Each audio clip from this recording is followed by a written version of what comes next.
Pemberlakuan PPKM darurat dan PPKM level 4 yang sudah berjalan selama 1 bulan ini akhirnya menunjukkan penurunan jumlah kasus harian sedikit demi sedikit. Akan tetapi jumlah kematian pada bulan Juli lalu mencapai 1.000 orang per hari.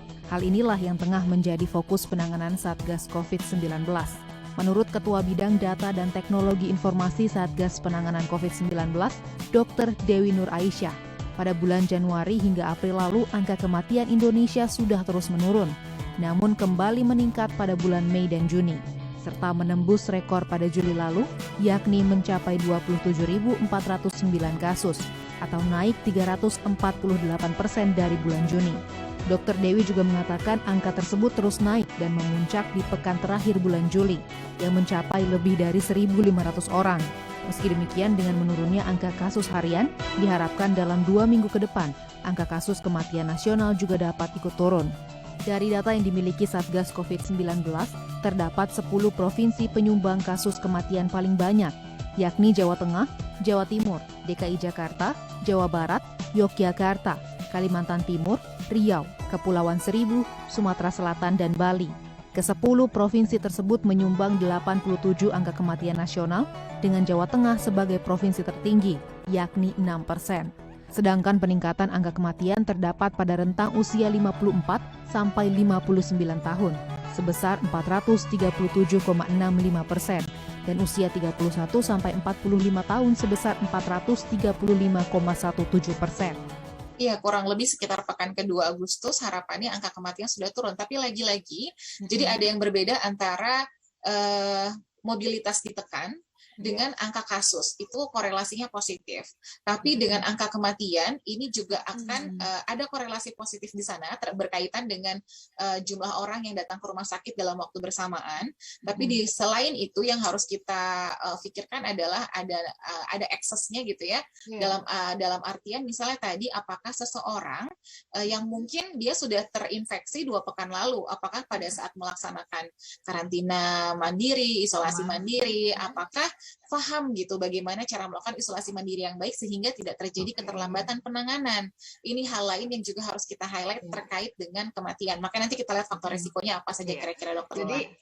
Jadi yang agak menarik untuk Jakarta atau mungkin wilayah-wilayah aglomerasi lainnya ya, tidak hanya Jabodetabek tapi juga mungkin ada Solo Raya, itu permasalahannya sama. Daerah-daerah perifer di luar daerah penyangga gitu lah ya. Ketika memang kekurangan rumah sakit pasti akan merujuk kepada pusatnya gitu. Misalnya di DKI Jakarta, kurang lebih gambaran kasus 30% dari kasus di DKI Jakarta berasal dari luar Jakarta sebenarnya.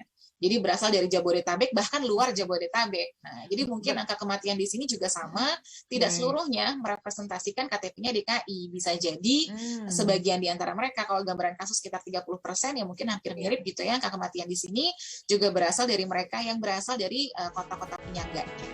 Seiring dengan terus meningkatnya angka kasus positif dan angka kematian, angka kepatuhan terhadap protokol kesehatan semakin menurun. Bahkan di beberapa daerah mengalami perluasan. Berdasarkan data yang dihimpun Satgas COVID-19 dapat terlihat meski angka kepatuhan di tingkat kabupaten kota sudah cukup tinggi, di tingkat kecamatan hingga desa masih banyak daerah dengan tingkat kepatuhan yang rendah. Bahkan di beberapa daerah masih banyak yang tidak melaporkan tingkat kepatuhan tersebut kepada Satgas. Dalam 7 hari terakhir terdapat 390 kabupaten kota yang melapor dengan 17,7% diantaranya memiliki kepatuhan rendah. Namun pada tingkat desa terdapat 24% daerah dengan tingkat kepatuhan di bawah 75%. Di sini ada gambaran kalau misalnya kita lihat level kabupaten kota, ini contoh beberapa saja provinsi dalam kurun waktu tertentu. Saya ambil datanya, misalnya di DKI Jakarta, di sini ada warnanya tuh kuning sama oranye saja. Kesannya kepatuhannya itu sudah di atas 75%, ada juga yang kepatuhannya mungkin di atas 60 dan di bawah 75%. Misalnya Kalimantan gitu ya, kita lihat ada kuningnya banyak sekali. Kita lihat apakah benar seluruh kabupaten kota ini sudah memiliki kepatuhan yang baik. Next, diklik lagi. Nah, sekarang kita kupas di level kecamatan. Kita mulai lihat gambaran yang lebih detail dan spesifik. Kita bisa lihat bahwa ternyata ketika kita breakdown ke level kecamatan, akan dapat lebih terbaca. Ada yang merah, oranyenya bertambah, masih ada yang kuning, dan bahkan ada yang hijau. Jadi ternyata ini sebenarnya beragam. Jadi kenapa keuntungannya di sini dengan menggunakan sistem pelaporan yang sudah sampai terintegrasi sampai ke bawah, kita dapat memahami tingkat kepatuhan hingga level yang paling kecil sehingga target sasaran operasi ini dapat berjalan lebih akurat.